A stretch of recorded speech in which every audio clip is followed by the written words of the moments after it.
In today's video, we're going to be discussing the latest roundup of NHL trade rumors that we may see happen during the offseason. Today, we're discussing the Minnesota Wild, the Anaheim Ducks, and the Calgary Flames. And that's coming up next.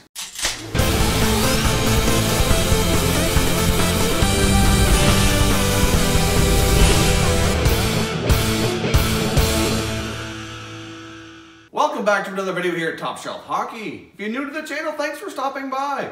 We review and discuss all 31 NHL teams. So if you're a huge hockey fan, consider subscribing and clicking the bell so you don't miss anything. So as teams get eliminated from this year's Stanley Cup playoffs, obviously there's a lot of soul searching to be done for some of these teams, and they have to take a hard look at themselves and say, why were we not able to move past the first round? Or in a lot of these teams' cases, why were we not able to get into the playoffs? So obviously, as these team seasons come to an end, there's always speculation on what they're missing, what they need, and some potential players that they should target moving forward into the offseason to be better for next year. Well, that's exactly the case of what we're looking at today. Obviously, if you take a look at the Minnesota Wild, for example, last night they were beaten out by the Winnipeg Jets. They went down to the Jets in 5 games to a 4-1 defeat, and a lot of these games really weren't even overly close. The last 2 games, they were shut out by Connor Hellebuyck, so there's a lot of questions around Minnesota's future. What do they need to do to take the next step? Obviously, in the last 6-7 years, they've made the playoffs quite a few times, but they've never made it past the second round. They're almost like the Western Conference version of the Washington Capitals, where they have tremendous regular season results, but can't get it done in the playoffs. So if you take a look at their roster and take a look at where things are at with that team, obviously as in the series against the Jets, they're really lacking a lot of secondary scoring. Obviously Devin Dubnyk played pretty solid, I think, in net. You can't really put this one on him. They're pretty solid between the pipes. They have some good young defensemen as well. Obviously Ryan Suter was injured, so that played a big role in everything. But up front, they definitely need more depth at forward, some more secondary scoring. And they're going to have a little bit of a salary cap issue on their hands here as well. I mean, obviously they're tied to some forwards here for quite some time, as well as Ryan Suter. I mean, those contracts they gave Ryan Suter and Zach Parise, I think, are finally starting to not look so good. I mean, Ryan Suter's been incredibly steady back there. I have no issue with him. I mean, it is a bit of a crazy contract still, but at least he's earning more of that salary than Zach Parise is. The guy's could become an injury-prone forward. You know, he missed a big chunk of this year.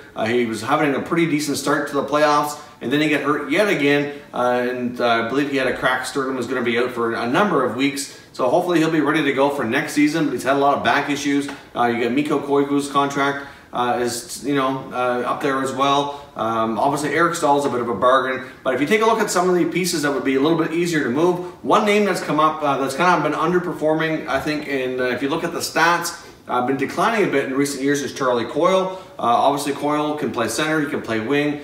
He could be an attractive piece for teams that are looking for depth at center, and it seems like there's always a lot of teams looking for depth at that position. Besides center and D are probably the 2 positions you need the most depth at, especially for playoff runs. And well, obviously he can do just that for a team, but if you look at his numbers over the last 2-3 seasons, have been slowly going down each year. So maybe the talk that I've been hearing is that maybe a fresh start might be good for him. Moving some of these other guys that they might want to consider getting their contracts off the book would be very difficult between the bigger numbers and the no-move clauses attached to them, like a Parise, for example, or a Koivu, or obviously I don't think they'd be interested in moving Ryan Suter. Yes, he's got a long-term contract, makes a fair bit of money, but I think they're content with Ryan Suter on the back end, as they should be. The guy's a horse back there and munches up a lot of minutes for the Wild. So could they consider moving a guy like Charlie Coyle to kind of shake things up? They definitely need some more secondary scoring, and they need to do something. Otherwise, this team is never going to take a step forward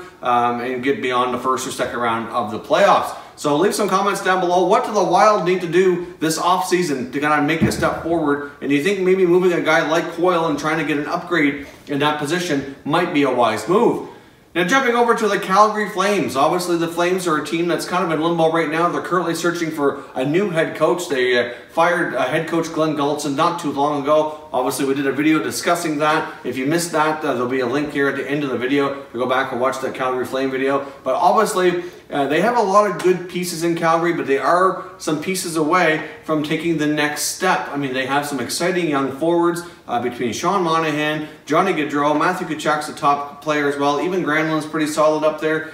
They do have some younger guys that are kind of still trying to find their way, underperforming, and they have a pretty solid defense core. And the speculation we discussed before here was, could they consider moving one of their defensemen to upgrade at the forward position? And that just very well might be what it takes. One center that's been mentioned here that we talked about last week as a potential trade candidate was Ryan O'Reilly of the Buffalo Sabres. Now, during that video, I suggested that he'd be a good fit in Montreal. But obviously, as it came up in the comments, and I did agree with, is that the Sabres would be less likely to want to trade him to a division rival. But at the same time, I think they would consider it if the price was right. But I think Montreal, as much as they would be interested in O'Reilly, that there's going to be a lot of things being looked at in Montreal, and they may very well miss out if a deal goes down here. I know they're going to have an interest in a bunch of players. It's hard to say who's going to land in Montreal to kind of take steps there. But at the end of the day, I think Ryan O'Reilly would be an excellent fit for a few teams in the West, Calgary being one of them. The Flames have some defensemen they could consider moving to really upgrade at center, and that very well might be a case. Plus, they have some youngsters that I don't think they'd be completely opposed to looking at moving, maybe like a Sam Bennett or even a Curtis Lazar. They've both been underwhelming in their time in the NHL so far. Lazar's already been moved once, so I'm not sure if he's really going to have much value, but they could be like an add-on with the defenseman to maybe look at obtaining a guy like O'Reilly. At the same time, though, I think the Sabres, if they had to, might be interested in taking back some salary on O'Reilly's contract. But I think he'd be an excellent fit in Calgary, and I think that's certainly something they need to take a look at, is upgrading their center position. They have some exciting young wingers. If they can upgrade there, maybe use a defenseman or maybe one of their younger forwards to consider doing that. I think it would take them a long way in going in the right direction. Obviously, it's highly speculated. We did a video yesterday talking about how Bill Peters resigned as head coach of the Carolina Hurricanes, and it's been highly speculated he is going to be the next coach for the Calgary Flames. But we'll have to wait and see. Nothing has been officially announced. I really thought once we saw the official announcement of him resigning in Carolina that it would not take long for an announcement to come out of Calgary, but that's yet to happen.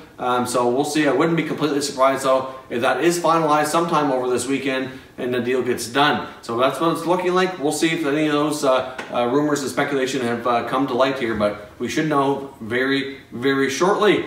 Now, another team that had an early exit and got swept was the Anaheim Ducks. That team obviously had an up and down season, and they've in another situation here, like the Wild, like some of these other teams, like the LA Kings are another one. They have a lot of players that have been there a long time, and they're really kind of married to for a long time with big money contracts and no move clauses. So how do the Ducks move forward? If you take a look at some of the contracts, obviously they got Corey Perry, Ryan Getzlaf, Ryan Kessler, all making a lot of money for a long time. The speculation around what I've been hearing through a lot of the insiders is that maybe they would go to a guy like Corey Perry and ask him to waive his no trade in order to maybe get a fresh start somewhere else and find a new home to kind of see if he could rejuvenate his career, get some money off the books for the Ducks. The Ducks may have to retain some salary. The big three that I just mentioned, he's making the most money. So it would be a nice relief for them to get that contract off the books and will allow them to find some other players, either through trade or free agency, to kind of give things a fresh start in Anaheim and see if they can move forward as well. Obviously, you know, they've been with their coach and GM for some time. It doesn't look like Bob Murray's going anywhere.